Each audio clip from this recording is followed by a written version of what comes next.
like hoop style earrings, but sometimes wish you could customize them to make them uniquely yours? Well, I'm going to show you how to make hoop earrings that are strong, durable, and won't bend, and they can be customized with glass faceted beads, stones, metal beads, wooden beads, tassels, wire wrapped beads, different shaped beads, anything you want. Hoops can be refined and dressy, or they can be like the everyday pair that you reach for just before you head out the door. And I'm going to show you how to give them an updated shape that's flattering to the face. I've been working with memory wire for a while to make beaded cuff style bracelets. If you want to learn how to make your own jazzed up memory wire bracelets, I've linked a tutorial at the end of this video. Well, what is memory wire? Well, it's a hard, pre-coiled steel wire that holds its shape. It's sold in a coil that looks kind of like a slinky. And it comes in both silver tone and gold tone. Now, I had some miscellaneous offcuts of memory wire and experimented with bending them into earrings. I don't usually wear hoop style earrings, but I really fell in love with these.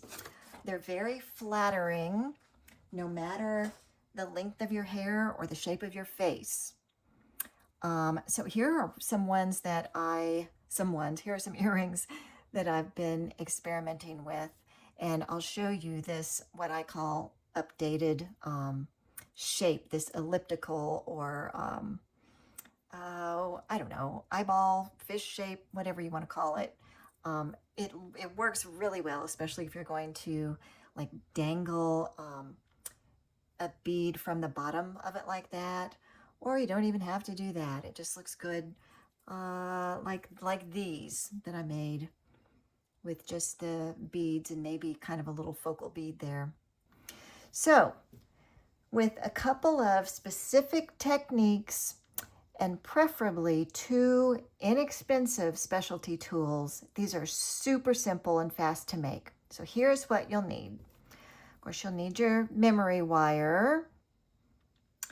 You'll need a memory wire cutter, which looks like this. It's made just for memory wire. Now, you really and truly do want to use this instead of your good flush cutters, because if you use your good flush cutters on this wire, it will dent and ruin your blade. So don't even be tempted to do that. Just go ahead and get a memory wire cutter. I think I paid right around $8 for mine. You will need preferably some memory wire finishing pliers. And this is what they look like. There's a 2mm bail making post, I guess you'd call it, and a 4mm.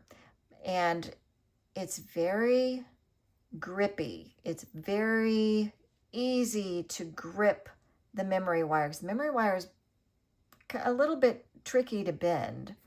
You can use your regular round nose pliers, but it will take a little more hand strength and a little more effort to get even and consistent loops in the end of your wires.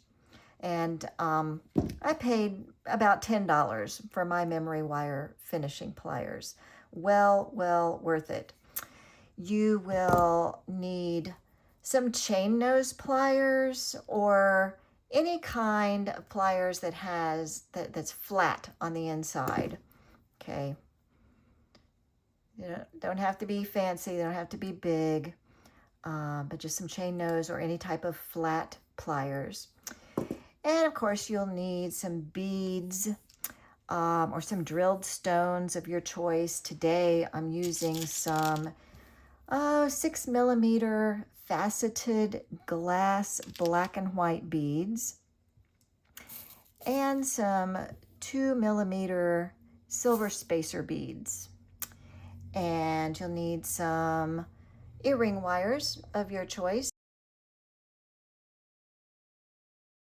So to start, you're going to need to cut 2 full circles of the memory wire. So find the end of it and stack 2 wires up next to that end. Kind of steady it. Use your memory wire cutter and going to cut through these 2 loops. And now we have 2 even loops, 2 of the same size loops. Now from this point, you can either start placing your beads on the wires in whatever design you want and make nice big round hoop earrings, or you can shape the wire into like a marquee shape before you start adding the beads. And this is what it will look like. Now there are 2 ways that I do this. It depends on the look that you're going for. If you want more of a true marquee shape with that sharper tapered point at the bottom, then you're going to take your chain nose pliers.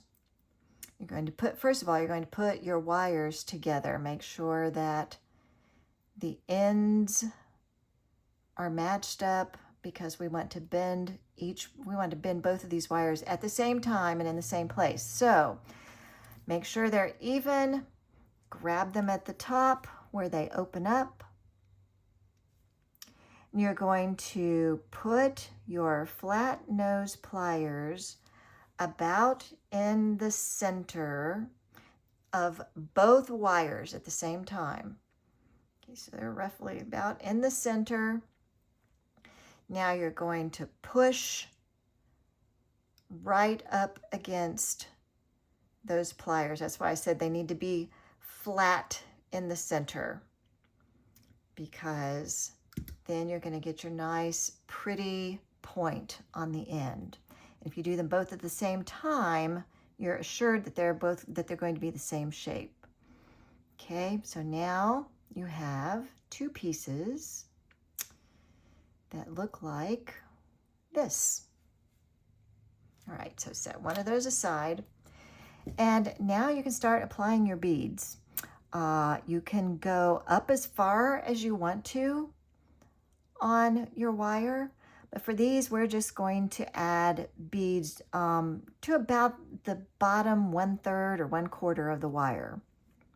So how do we want to do this? You just want to kind of figure out, we're going to keep these real simple and just alternate our beads. I'm going to start with the 6mm faceted glass bead, and then add a spacer bead. We're just going to alternate them like this. This is just to give you an idea really of how the memory wire works.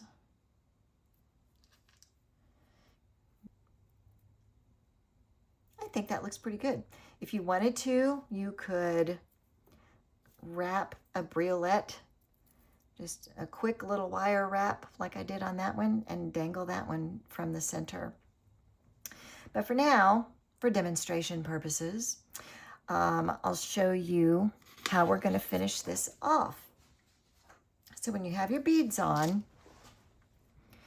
you're going to grasp near the tip of the wire with your memory wire finishing pliers. Actually, I probably have too much wire here, so I'm going to trim some of this off. So up here at the top, we're going to come in. I need about, I'm going to say 1/4 of an inch from this point out. I just need about 1/4 of an inch here to turn back and make a loop.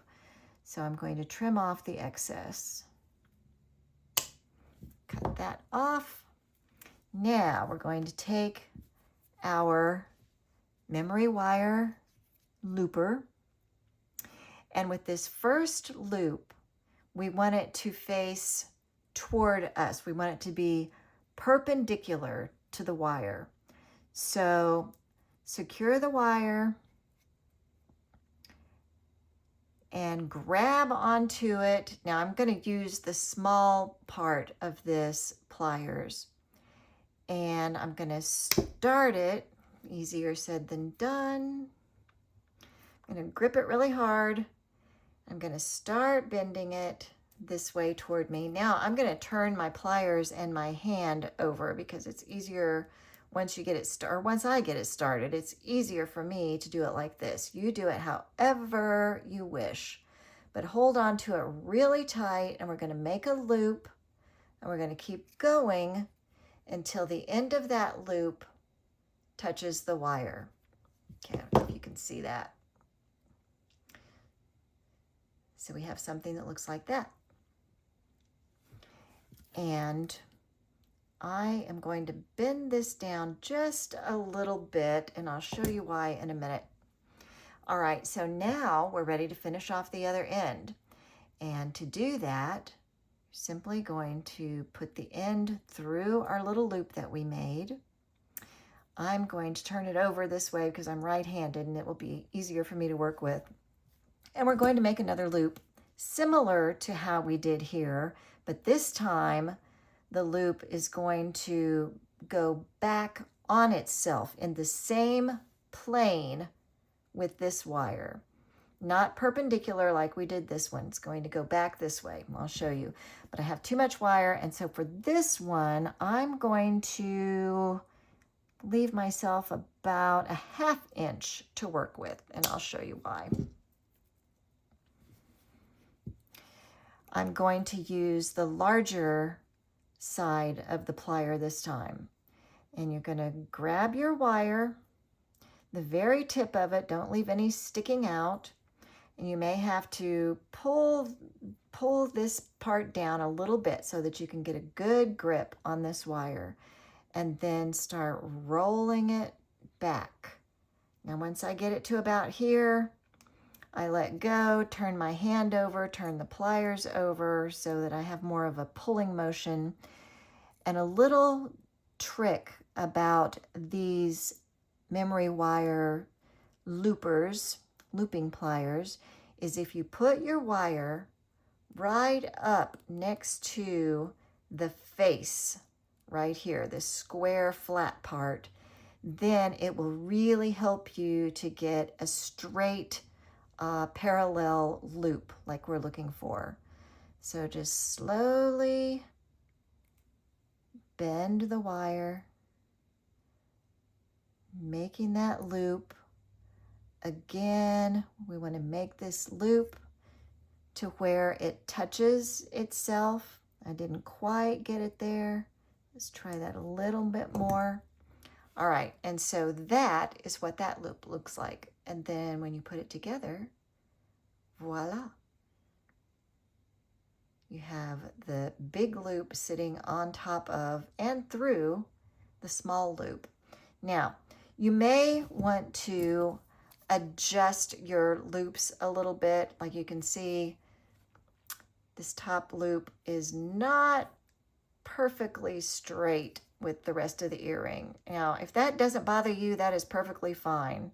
It bothers me a little bit.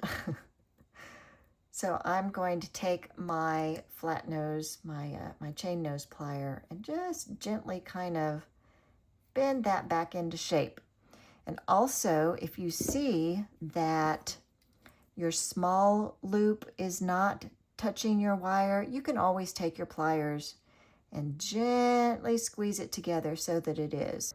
All right, so now you have your finished earring, your earring body. Now all you have to do is take the ear wire of your choice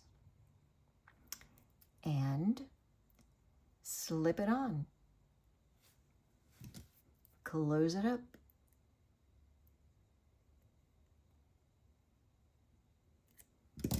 And you're done. Doesn't that make a pretty earring? I really like that. And so, Oh, I didn't get it closed all the way. Ah. Malfunction junction. Sometimes it happens. All right, there we go. So I like these big loops, and I know a lot of ladies like their earrings big like this. I'm just not there yet. I'm rather conservative, so I kind of like this size. And so the nice thing is, you know, we had our loop.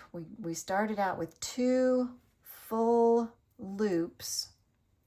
And let me show you what you can do here to make a smaller earring if you wish. I'm just going to cut a loop.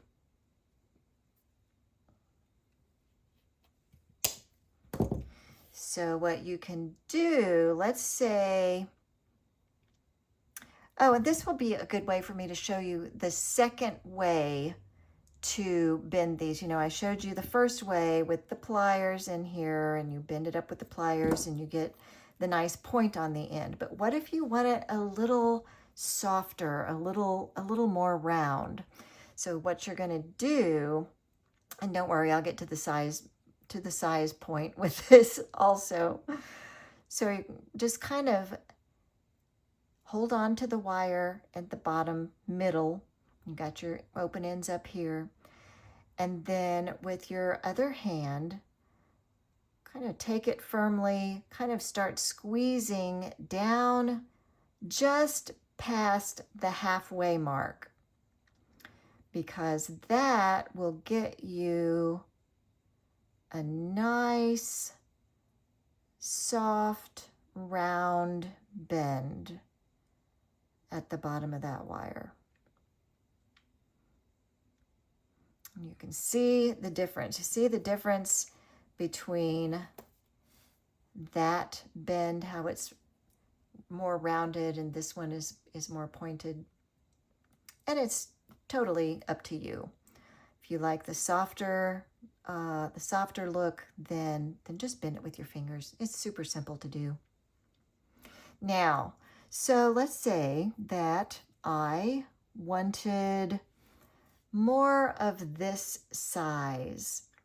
Now I cut way too much wire. I think I probably could have gotten away with just cutting the loop in half and using 1/2 loop for each earring.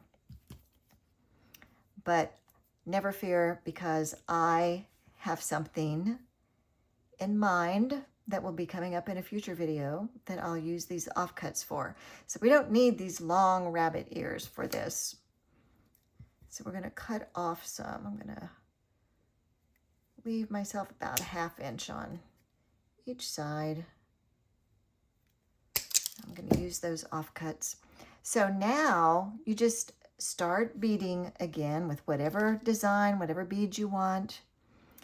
And you're going to end up with something like this. Leave about 1/2 inch on each side after you have your beads on, and then do your loops just like we did on the bigger earring. All right, so we have our beads on there. And so now we're going to do the same thing that we did with this other one. We're going to make a loop.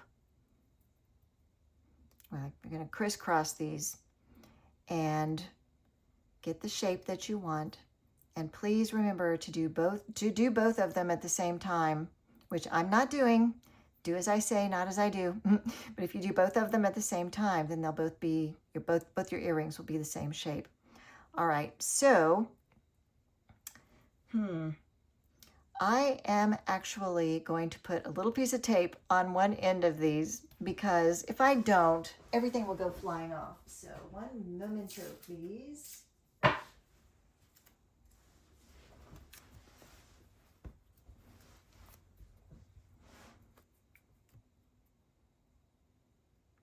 That one, yeah. All right, put that on there. Okay, now I don't have to worry about that end, the beads flying off. So take your one end.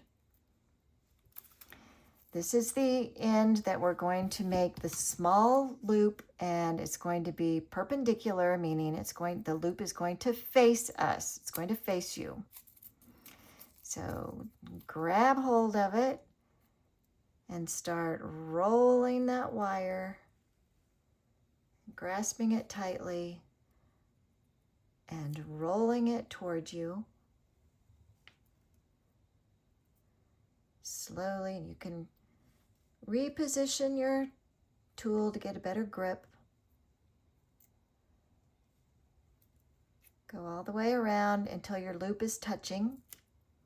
All right, so we have that one. Now our beads aren't going to fall off there. Now let's remove the tape. And again, we're going to put the end through that loop. And this time, for our larger loop, and you can use, yeah, I just like the larger loop for the second loop. You can certainly use the smaller one if you want. So grab the end of the wire. Make sure nothing is sticking out. And start rolling it back onto itself. Put the tip of your wire up next to that shoulder, that flat part of the pliers, to give you a nice parallel, even loop. And just slowly keep repositioning and twisting until your top loop touches the wire. We're going to add our ear wire.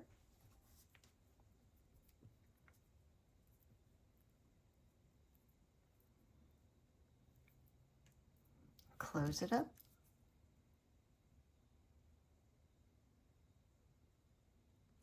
And now you've got your smaller earring. So, how do you like them apples? Now, I can't wait for one of the coming videos so I can show you what I'm going to do with those little offcuts. Where did they go? Here's one. I have plans for these little guys. But let me know in the comments what other style earrings you'd like to make with me. And we'll do it. So I'll see you soon. Bye.